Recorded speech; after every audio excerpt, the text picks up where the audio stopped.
की रमण स्थली पांगना में आज हम यहाँ बैठे हैं संथाल पे।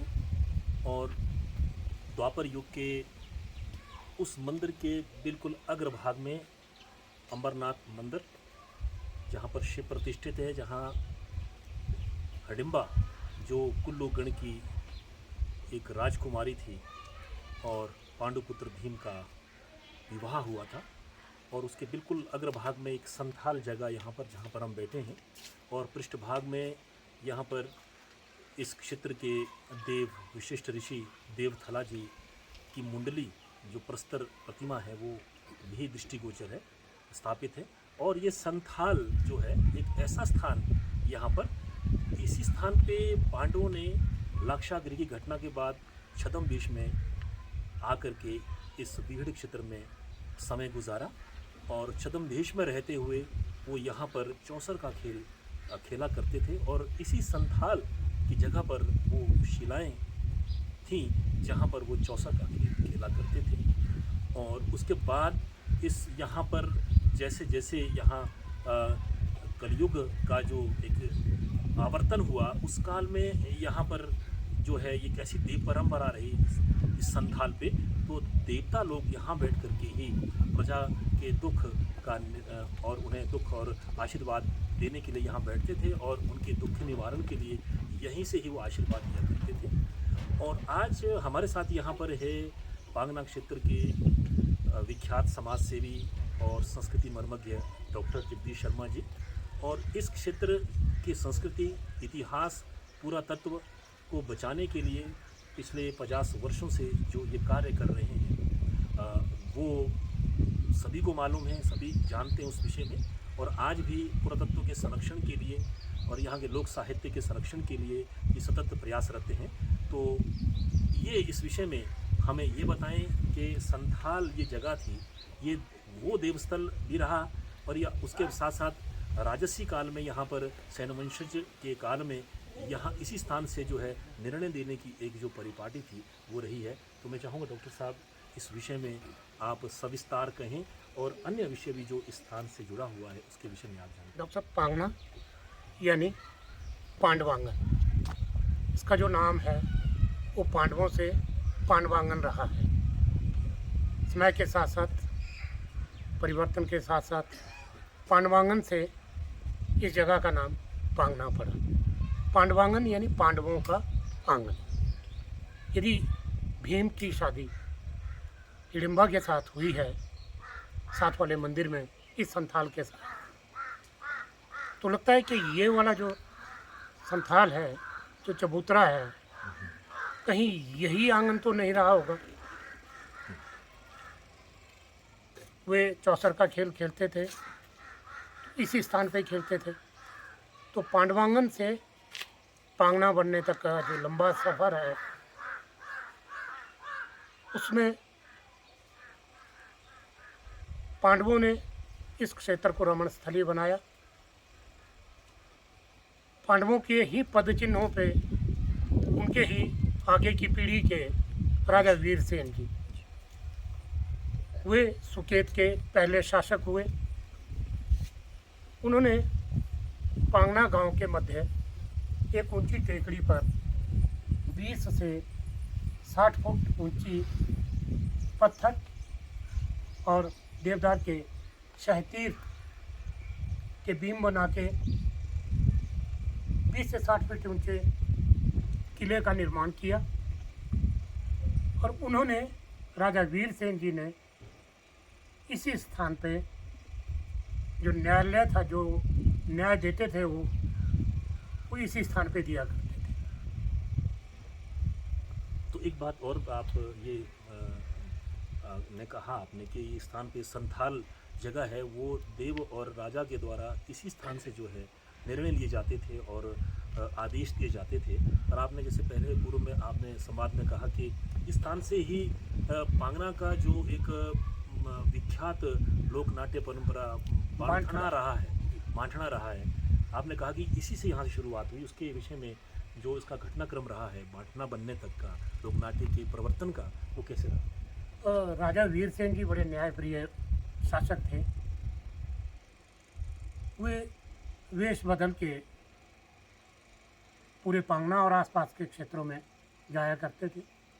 एक बार उनके जो रसोइये थे, बांट जो थे, वो भोजन तैयार कर रहे थे। राजा ने सोचा कि चलो आज बांटों का ही देखते हैं कि किस तरह से भोजन तैयार कर रहे हैं और क्या आपस में चर्चा कर रहे हैं। तो उसी दिन क्या था कि राजा ने एक निर्णय गलत दिया था और बांटों ने राजा के उस निर्णय पे आपस में विचार विमर्श एक नाट्य रूप उसको दे दिया था। राजा बड़े हैरान हुए कि ये तो वही सब कुछ है जो दिन में मैंने अपने न्यायालय में जो फैसला सुनाया है, निर्णय सुनाया है, ये तो वही है। अगले दिन राजा ने बांटों को बुला लिया। वो परेशान थे कि भाई राजा ने बुलाया है, क्यों बुलाया है, शायद भोजन में कोई कमी रह गई होगी। तो जब दरबार लगा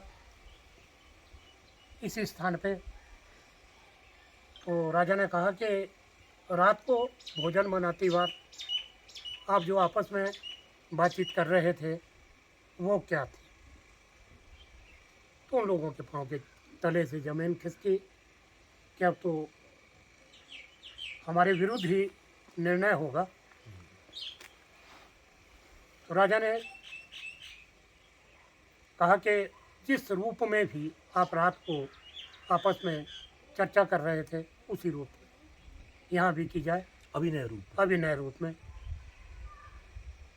उसमें बाद में जो निर्णय हुआ उससे प्रमाणित हुआ कि राजा ने कल जो निर्णय किया था वो गलत था, वो जन विरोधी था, वो जन विरोधी निर्णय था।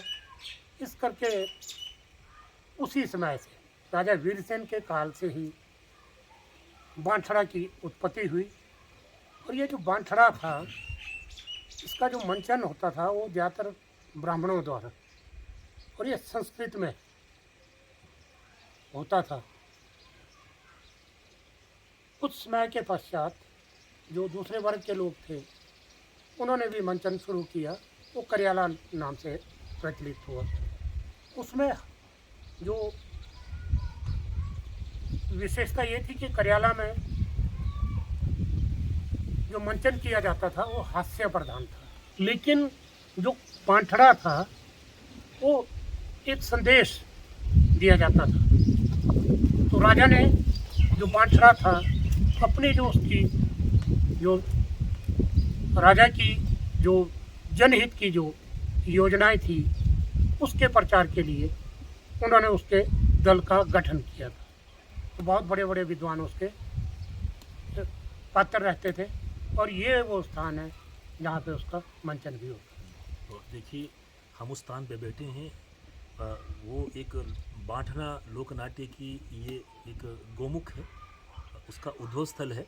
और ऐसा भी प्रमाण मिलता है जो हमारे साहित्यिक साक्ष्य हैं सुगीत से जुड़े हुए, बांटना के उद्भव कैसे हुआ उसमें एक ऐसा भी एक संदर्भ मिलता है कि राजा वीरसेन जब यहाँ पर आए और यहाँ के राणा और ठाकुरों को पराजित करके वो जब यहाँ पर उन्होंने अपनी सत्ता को स्थापित किया तो उनके साथ गौड़ जो ब्राह्मण थे नागेंद्र जी वो आए थे और उन्होंने यहाँ पर धर्म और नीति के प्रचार के लिए लोगों के बीच में जो एक नैतिक मूल्यों की प्रतिष्ठा के लिए उन्होंने ये एक सलाह अपने पुरोहित नागेंद्र को दी कि भी इस तरह का एक नाटक परंपरा शुरू की जाए और जिसमें कि धर्म से जुड़े हुए जो रूपक हैं, जो घटनाएं हैं, उनको वहाँ अभिनय रूप में जो है वो दिखाया जाए। तो ऐसा उसमें संदर्भ मिलता है, साहित्यिक ग्रंथों में मिलता है, किताबों में मिलता है। तो उसी की संकल्पना के पीछे राजा की सोच को साकार रूप देने के लिए जो बांटना था, जैसे डॉक्टर साहब ने कहा कि जो बांटना का जो एक अंतर्वस्तु होती है उसमें पौराणिक कथाओं का समावेश अधिक होता है। पौराणिक कथाओं को रूपक के रूप में, नाटक के रूप में अभिनीत करना वो उसका एक मुख्य रूप होता है, जबकि करियाला में लौकिक जो रूपक होते हैं वो अधिक होते हैं उसमें लौकिक घटनाओं को अधिक से अधिक उद्घाटित करके जो सामाजिक बुराइयां हैं उनको प्रहसन के माध्यम से उनका मंचन किया जाता है। तो नागेंद्र गौड़ ब्राह्मण नागेंद्र के माध्यम से जब मंत्रणा हुई राजा की, और उसके बाद यहाँ पर जो टोलियाँ बनी, जैसे मैंने कहा कि पहले ब्राह्मणों के द्वारा ही उसको वंचित किया जाता है, तो उसके बाद अन्य जाति के लोग भी उसमें जुड़े, और इस तरह से बांटना का जो उद्भव है इस क्षेत्र से हुआ, और धर्म और नीति और नैतिक जो संदेश राजा वीरसेन देना चाहते थे वो बांटना के माध्यम से विख्यात हुआ। और बांटना सुगेत से उद्भव होकर के पूरे हमारे शांगरी क्षेत्र में और भज्जी क्षेत्र में और बहुत सारा ये सोलन क्षेत्र में भी, जो मांगल का क्षेत्र जो भज्जी क्षेत्र के साथ लगता है, कुमारसंग क्षेत्र में, कोटगढ़ क्षेत्र में और निर्मंड क्षेत्र में, बुशहर क्षेत्र में, ये सारे क्षेत्र में बांटना जो लोक नाट्य परंपरा है वो प्रसिद्ध हुई। और ऐसा भी हमने सुना है कि यहाँ की जो बांटना के जो दल होते थे वो यहाँ से शिशिर कार्तिक शिशिर पूर्णिमा से यहाँ से इसका होता था। जिस तरह से भगवान विष्णु की जैसे एकादशी होती थी, कार्तिक मास की जो एकादशी होती है, देवोत्थान एकादशी होती है, उस समय से इसका कहते हैं शुरुआत इसकी होती थी। और भज्जी क्षेत्र में इसको देवठन भी कहते हैं, वो देवोत्थान एकादशी का ही एक रूप है। तो इस तरह से ये जो परंपरा यहाँ से बांटना की है इस सुगेत के उस क्षेत्र से हुई है जहाँ पर भीम हडिम्बा का यहाँ पर परिणय सूत्र में वो बंधे, उनका विवाह सूत्र में वो बंधे, और इसी यहाँ पर ही अत्रि गोत्रीय और पांडव वंश के वीरसेन ने इसी संथाल से अपना निर्णय दिया। और यहाँ पर देवथला जो विशिष्ट ऋषि हमारे सामने प्रतिष्ठित है वो भी अब ये परंपरा बनी कि लाहौर का जो वैशाख मास में यहाँ पर मेला होता है, तो यहाँ मूर्ति विसर्जन करने से पहले शिव की मूर्ति, पार्वती की मूर्ति विसर्जन की से यहाँ पर वो आते हैं और यहाँ से वो अपना प्रजा को निर्णय देते हैं।